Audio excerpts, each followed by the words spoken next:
Hello everyone, welcome back to medical nursing services. आप सभी साथियों का आपके अपने YouTube channel medical nursing services में फिर से स्वागत है। सो फ्रेंड्स, आज हम आपसे बात करने वाले हैं आरएमएल लखनऊ का जो हमारा एग्जाम हुआ था नर्सिंग ऑफिसर का, उसका कट ऑफ कितना रहने वाला है, सेपेस्ट जो आपको देखने को मिलेगा, कितना स्कोर है कि आप बोल सकते हो कि हाँ आपका कंप्लीटली सिलेक्शन यहाँ पे हो जाएगा। डिटेल में डिस्कशन करेंगे, हर एक कैटेगरी वाइज में डिस्कशन करने वाला हूं, चाहे आप अनरिजर्व कैटेगरी से हो, एससी से हो या फिर एसटी से हो या ईडब्ल्यूएस कैंडिडेट हो, सभी का यहाँ पे मैं स्कोर बताने वाला हूं और रैंक वाइज भी आपको बताऊंगा कि यदि आपका रैंक इस रैंक के अकॉर्डिंग आ रहा है तो 100% श्योर है कि आपका सिलेक्शन यहाँ पे कंफर्म हो जाएगा। चलिए स्टार्ट करते हैं बिना किसी टाइम डिले के। My self is Rahul Kumar Walia, nursing officer, और आज आपको हम बताने वाले हैं आरएमएल का एक्सपेक्टेड कट ऑफ कितना रहने वाला है और रैंक के हिसाब से आपको बताएंगे कि आपका सिलेक्शन यहाँ पे कंफर्म होगा या नहीं होगा।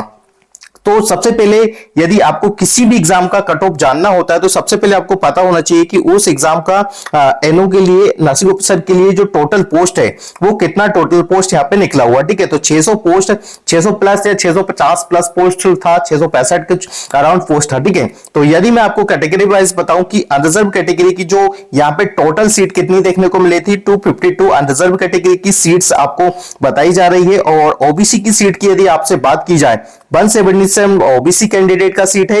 ईडब्ल्यूएस की फिर यदि बात की जाए 81 ईडब्ल्यूएस कैंडिडेट का सीट यहाँ पे रखा है। 143 किसका, एससी का है। और यही बात करें आपसे तो एसटी कैंडिडेट का कितना सीट रखा हुआ है तो वो अब आपको मैं वीडियो के माध्यम से यह बताने वाला हूं। तो चलिए स्टार्ट करते हैं बिना किसी टाइम डिले के। तो सबसे पहले देखो, मैं आपको बता देता हूं कि इस एग्जाम में सेकंड लिस्ट भी डेफिनेटली आने ही वाली है। क्यों मैं ऐसा बोल रहा हूं कि देखो, अभी रिसेंटली ही आप सभी लोगों के सामने नॉर्सेट जैसा एक बड़ा एग्जाम निकल के गया है और इसमें जो एग्जाम था और इसमें जिस बच्चों ने फॉर्म भरा था या एग्जाम दिया है वो मोस्टली कुछ बच्चे जो है कि वो नॉर्सेट की तरफ क्या हो गए हैं, फॉरवर्ड हो गए हैं। मतलब नॉर्सेट में क्या हुआ है, उन लोगों का सिलेक्शन हो गया है। इसकी वजह से क्या है कि यहाँ पे सेकंड लिस्ट जरूर से जरूर आपको देखने को स्टूडेंट्स मिल जाएगा। तो बेट एंड वॉच क्या करना पड़ेगा, बेट एंड वॉच करना है क्योंकि यहाँ पे आपको सेकंड लिस्ट जरूर देखने को मिलेगी। चलिए अब मैं सबसे पहले बता देता हूं कि देखो कट ऑफ के रिगार्डिंग में बता रहा हूं आपसे। प्रीवियसली ईयर भी मैंने और जो प्री का कट ऑफ था उसको भी बताया था। ठीक है, अनरिजर्व कैटेगरी की बात कर लेते सबसे पहले। 252 पोस्ट है आपकी। ठीक है, तो यदि मैं आपको बताऊं रैंक वाइज भी बताऊंगा और साथ ही साथ आपको स्कोर कार्ड के अनुसार भी बताऊंगा। ठीक है, यदि कोई भी कैंडिडेट ऐसा है जिसका रैंक अनरिजर्व कैटेगरी में, ठीक है, कितना लग रहा है 85.5 करके इसका स्कोर आ रहा है। ठीक है, 80 प्लस ही स्कोर आ रहा है, आई थिंक 80 या 86। ठीक है, इसके प्लस ही यदि प्लस में है आपका स्कोर तो वेल एंड गुड है आपके लिए, कॉन्ग्रेचुलेशन, आप सिलेक्टेड हो और आपका यहाँ पे सिलेक्शन 100% श्योर है। ठीक है, और वही कैंडिडेट है जो अनरिजर्व कैटेगरी का है। ठीक है, और रैंक मैं आपको बता देता हूं, यदि आपका जो रैंक है अनरिजर्व कैटेगरी वाले बच्चों का, ठीक है, वो रैंक अच्छा आ रहा है, मतलब बिलो ही आ रहा है, 250 वगैरह अराउंड आ रहा है या फिर 1000 तक भी आ रहा है तो आपका सिलेक्शन कंफर्म है। ठीक है, बट ये डिपेंड करता है कैटेगरी वाइज। ठीक है, तो अनरिजर्व कैटेगरी का यहाँ पे हम 100% श्योरिटी के हिसाब से आपको बता सकते हैं कि भाई यहाँ पे कितना आपका आ रहा है। ठीक है, तो अनरिजर्व कैटेगरी का आपका 85 प्लस से आएगा या 85 से बिलो यदि आपका जाने वाला है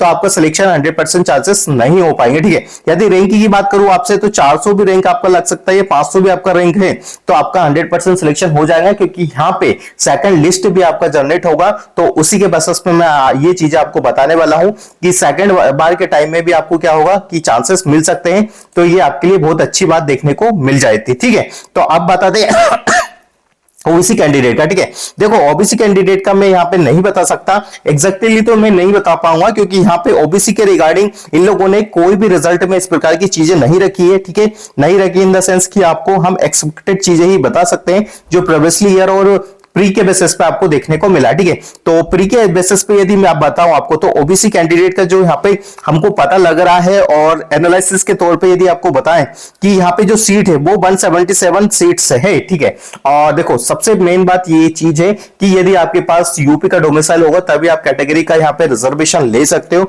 अदरवाइज नहीं तो आप जनरल से ही काउंट हो जाएंगे। ठीक है, तो ये चीज आपके लिए बेनिफिट नहीं होने वाली। ठीक है, तो ओबीसी का मैं बता देता हूं, यदि ओबीसी का आपका स्कोर आ रहा है 70 to 75 75, ठीक है 70 प्लस ही आना चाहिए आपका स्कोर, तभी जाके आप ओबीसी में भी सिलेक्टेड हो गए, क्योंकि ओबीसी कैंडिडेट का भी कंपटीशन यहाँ पे बहुत ज्यादा देखने को मिलता है। और ओबीसी में यदि आपका जो रैंक है वो 2000 से लेके तो 3000 प्लस तक रैंक आ रहा है, ठीक है 3000 भी रैंक आ रहा है तो आपका सिलेक्शन 100% श्योर हो जाएगा। यदि इससे ज्यादा रैंक आ रहा है तो आपको नीड है फिर से प्रिपरेशन करने की, फिर से स्टडी करने की, ठीक है।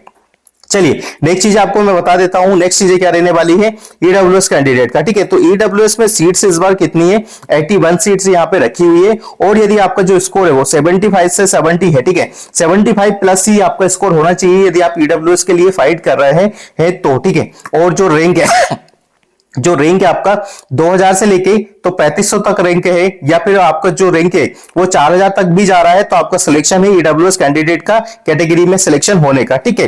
तो यहाँ पे ईडब्ल्यूएस का बता दिया मैंने, ठीक है। और किस किस कैंडिडेट का बचा हुआ है तो वीडियो को ज्यादा से ज्यादा बच्चों को शेयर कर दीजिएगा।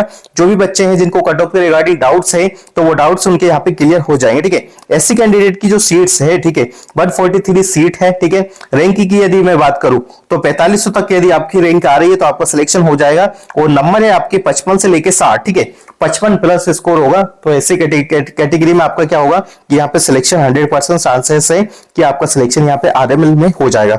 एसटी कैंडिडेट का यदि बात करूं तो एसटी कैंडिडेट की यदि सीट की बात करूं तो एसटी कैंडिडेट का जो सीट यहाँ पे रखा हुआ है वो 12 है, ठीक है 12 सीट्स रखा हुआ है। और जो इनका कट ऑफ जाने वाला है, ठीक है कट ऑफ कितना रहेगा 45 या 40 प्लस भी आपको देखने को मिलेगा। तो इनके चांसेस है कि आपका हो जाएगा, क्योंकि सभी बच्चों के पास यूपी का डोमिसाइल सर्टिफिकेट नहीं होता है, इसलिए उनके लिए प्रॉब्लम हो सकती है। तो ये था आपके आरएमएल का मेंस एग्जाम का कट ऑफ, ठीक है।